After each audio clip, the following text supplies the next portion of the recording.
Hello everyone, I Ganesh sir. In this video, solve question number 6th, part 2nd, exercise 7.1, chapter 7, coordinate geometry, class 10th mathematics. The question is, name the type of quadrilateral formed, if any, by the following points and give reason for your answers. हमने इस question का 6th का first part पहले video में किया, अब हम second part कर रहे हैं। तो सेकंड पार्ट में भी क्या दिया है, 4 पॉइंट्स दिए हैं। तो बताना कि कौन सी टाइप्स की जो क्वाड्रिलेटरल बन रही है। तो अगर स्क्वायर बनेगी उसका हमने पहली वीडियो में बताया हुआ है कि सभी साइड्स इक्वल होनी चाहिए और डायगोनल्स इक्वल होनी चाहिए। अगर रेक्टेंगल होगी तो अपोजिट साइड्स इक्वल होनी चाहिए और डायगोनल्स इक्वल होनी चाहिए। अगर रोम्बस है तो सभी साइड सिर्फ इक्वल होनी चाहिए, डायगोनल्स जो है वो अनइक्वल होनी चाहिए। अब अगर जो क्वाड्रिलेटरल फॉर्म ही नहीं हो रही है तो उसके लिए भी हम जब इसके डिस्टेंस फाइंड करेंगे तो देखते हैं कि कोई साइड्स इक्वल आ रही हैं या नहीं आ रही है। तो फिर हम उसको आगे मैं इस क्वेश्चन में बताऊंगा कि इसके लिए क्या करना आपको। तो करते हैं स्टार्ट इसका। हमें जो 4 पॉइंट्स दिए इनके हम क्वाड्रिलेटरल के वर्टेक्स कंसीडर कर लेते हैं।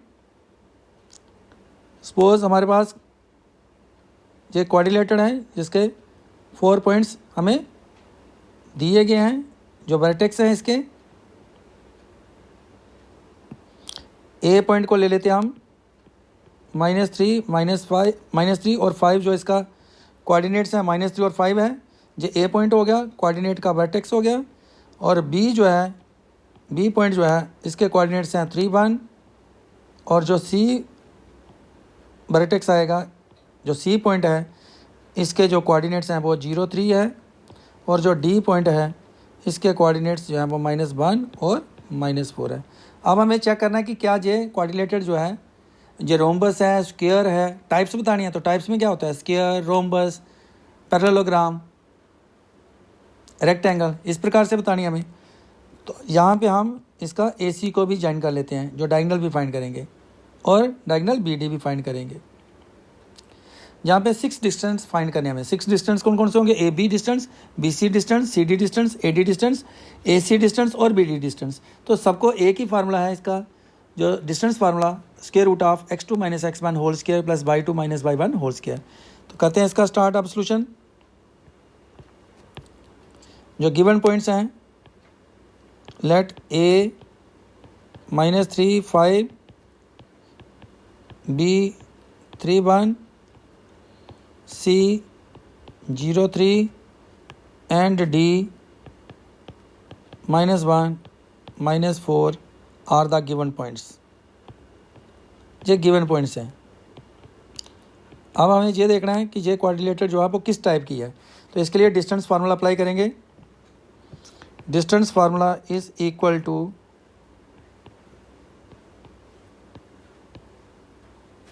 Square root of x2 - x1 whole square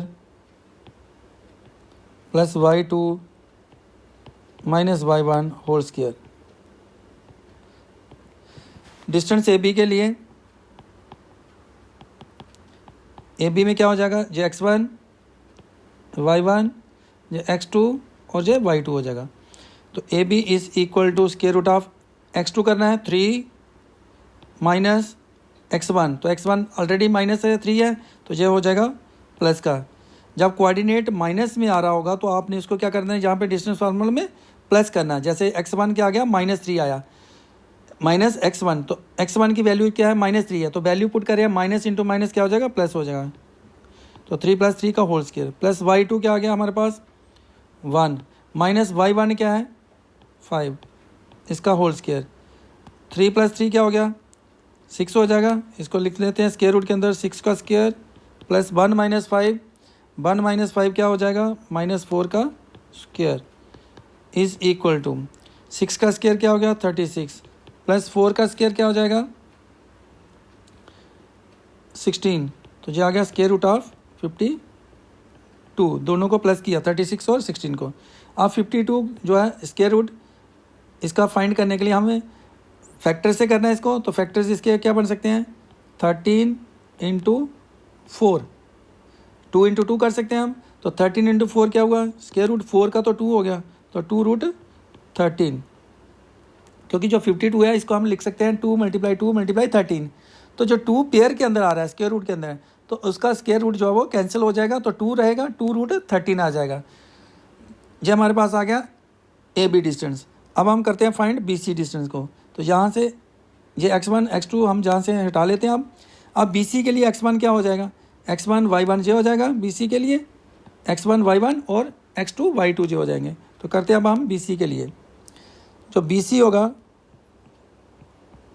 B C के लिए x1 y1 और ये x2 y2 हो जाएंगे। तो square root of x2 minus x1 का whole square plus y2 minus y1 का होल स्क्वायर, इसकी वैल्यू पुट करते हैं। अब x2 क्या है 0, माइनस x1 क्या है 3, इसका होल स्क्वायर, प्लस y2 क्या है 3, माइनस y1 क्या है 1, इसका होल स्क्वायर।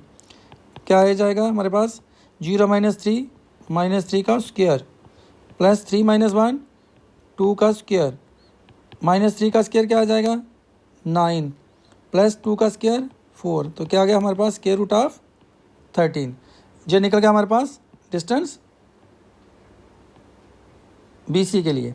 अब हम करते हैं सी डी का डिस्टेंस। यह मैं सी डी डिस्टेंस निकालने के लिए दोबारा से यही फार्मूला x2 माइनस x1 का whole square plus y2 minus y1 का होल स्क्वायर। अब सी डी के लिए x1 y1 ये कंसिडर करना आपको, और ये x2 और y2 वैल्यू पुट करते हैं इसमें भी। x2 क्या है -1, माइनस x1 माइनस 0 हो जाएगा, प्लस y2 क्या है, y2 क्या है -4, माइनस y1 -3, इसका स्क्वायर करेंगे तो हमारे पास क्या आ जाएगा -1 -0, -1 का स्क्वायर प्लस -4 -3 -7 का स्क्वायर इज इक्वल टू -1 का स्क्वायर होगा 1 प्लस -7 का स्क्वायर 49। तो ये आ जाएगा हमारे पास स्क्वायर रूट ऑफ 50। तो स्क्वायर रूट ऑफ 50 को हम क्या लिख सकते हैं, इसको 2 इसका 2 × 5 हो जाएगा, तो 5√2 आ जाएगा हमारे पास। ये हमारे पास आ जाएगा इसका ए बी का भी निकल गया हमारे पास। ए बी का हमारे पास आया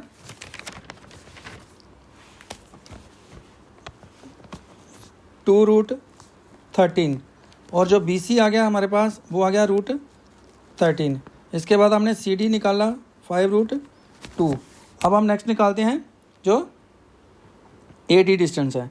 तो ए डी डिस्टेंस के लिए x2 माइनस x1 का whole square plus y2 minus y1 का होल स्क्वायर। डिस्टेंस फॉर्मूला तो सेम सबके लिए सेम, x2 जहाँ पे। अब जो AD के लिए होगा, AD के लिए x1 क्या हो जाएगा x1 जो y1 और जो x2 और ये y2। अब AD फाइंड करते हैं डिस्टेंस। तो इसके लिए आ गया स्क्वायर रूट ऑफ x2 क्या है -1, और जब -x1 करना है तो ये माइनस ऑलरेडी -3 है, तो इसका बन जाएगा +3 होल स्क्वायर प्लस y2 क्या है -4 -5 होल स्क्वायर आ जाएगा, -1 +3 करेंगे तो 2 का स्क्वायर प्लस -4 और -5, -5 का स्क्वायर इज इक्वल टू 2 का स्क्वायर करेंगे 4 प्लस -4 और -5 -9। तो जहाँ पे -9 का स्क्वायर करेंगे अब, तो -9 का स्क्वायर हो, जहाँ पे किया हमने -4 और -5 है, तो -4 और -5 होंगे -9। तो -9 का स्क्वायर जो होगा वो क्या आ जाएगा 81। तो ये आ गया हमारे पास स्क्वायर रूट ऑफ 85। जो AD निकला वो क्या आ गया हमारे पास √85। अब इनमें कोई भी साइड जो है इक्वल नहीं आई, क्योंकि AB का डिस्टेंस जो है वो 2√13 है, BC का जो डिस्टेंस है वो √13 है, जो CD है वो हमारे पास आ रहा है, CD क्या आ रहा है 5√2 आ रहा है, और जो AD है वो √85 आ रहा है। इससे कोई भी साइड इक्वल नहीं है। तो जब साइड कोई इक्वल नहीं है तो ना तो ये पैरेललोग्राम है, ना ही ये स्क्वायर है, और ना ही ये रोम्बस है। क्योंकि स्क्वायर होगा तो साइड्स इक्वल होनी चाहिए, रोम्बस होती है साइड्स इक्वल होनी चाहिए थी, पैरेललोग्राम भी होती तो साइड्स क्या होनी चाहिए थी, इक्वल। अब इनमें से तो कोई क्वाड्रिलेटरल की टाइप है नहीं। जो टाइप क्वाड्रिलेटर्स की टाइप होती हैं स्क्वायर, रोम्बस, रेक्टेंगल, वो तो कोई टाइप बनी नहीं। अब क्या रह सकता है कि मे भी ये ट्राइंगल जो क्वाड्रिलेटरल है वो कहीं ट्रेपेजियम ना हो, तो क्योंकि ट्रेपेजियम की तो कोई साइड इक्वल नहीं होगी ना। लेकिन अगर हम उसका डायगोनल्स निकालते हैं तो डायगोनल से चेक कर सकते हैं हम इसको कि क्या ऐसा तो नहीं है कि क्वाड्रिलेटरल ही फॉर्म ना हो रही हो ये। तो हम इसके लिए चेक करते हैं AC को, जो डायगोनल AC है उसको भी चेक करते हैं हम। AC is equal to square root of x2 minus x1 whole square plus y2 minus y1 whole square. अब AC के लिए x1 जब y1 हो जाएगा और ये क्या हो जाएगा उसके लिए x2 और y2। तो वैल्यू डालते हैं इसकी। x2 क्या है 0 माइनस 3 है तो जब प्लस हो जाएगा +3 होल स्क्वायर प्लस y2 क्या है 3 माइनस y1 5 है इसका होल स्क्वायर। 0 + 3 करेंगे तो 3 होल स्क्वायर प्लस 3 माइनस 5 करेंगे तो -2 का स्क्वायर इज इक्वल टू 3 का स्क्वायर 9 प्लस -2 का स्क्वायर, -2 का स्क्वायर करेंगे तो 4, तो जो आ गया हमारे पास √13। अब हम AB का जो हमने फाइंड किया डिस्टेंस वो 2√13 है और BC जो फाइंड किया वो √13 है और जो AC फाइंड कर रहे हैं वो भी √13 है। इसका मीनिंग जहाँ से क्या हो रहा है कि BC प्लस AC अगर हम करते हैं BC प्लस AC तो BC हमारे पास √13 आया, AC भी √13 आया, तो ये आ रहा है √13 प्लस √13 ऐड हो सकता है 2√13 आ गया। तो अगर इसका मीनिंग ये हुआ कि जो BC प्लस AC है वो किसके इक्वल आ रहा है AB के। तो अगर हमारे पास ऐसा आ जाए कि B पॉइंट हो, C पॉइंट हो और ये A पॉइंट हो, तो BC प्लस AC का डिस्टेंस जब सेम आ जाए, BC प्लस AC AB के इक्वल आ जाए, तो ये तो पॉइंट्स कोलिनियर पॉइंट हो जाते हैं। तो BC plus AC collinear points हो जाते हैं। तो जब कोलिनियर पॉइंट्स हैं तो इसका मैं ABC तो एक स्ट्रेट लाइन में फॉर्म हो जाएंगे। तो जब स्ट्रेट लाइन होंगे तो ये क्वाड्रिलेटरल फॉर्म ही नहीं हो रही है। देयरफॉर जो पॉइंट्स B और C और जो A पॉइंट्स हैं, therefore A, B and C और इससे क्या पता चला हमें कि ये कोलिनियर पॉइंट्स हैं, कोलिनियर पॉइंट्स हैं। hence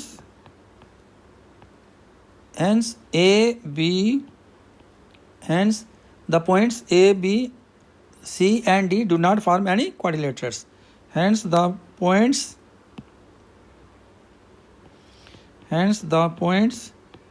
A, B, C and D do not form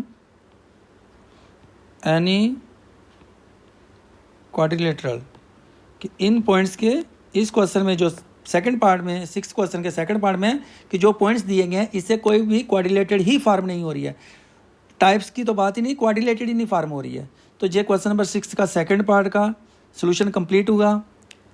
thank you for watching this video. इस चैनल को सब्सक्राइब करें, लाइक करें और शेयर करें। इसी क्वेश्चन के थर्ड पार्ट की वीडियो के लिए चैनल को सब्सक्राइब करना मत भूलें और नेक्स्ट वीडियो जो है वाच करें। Thank you for watching this video again.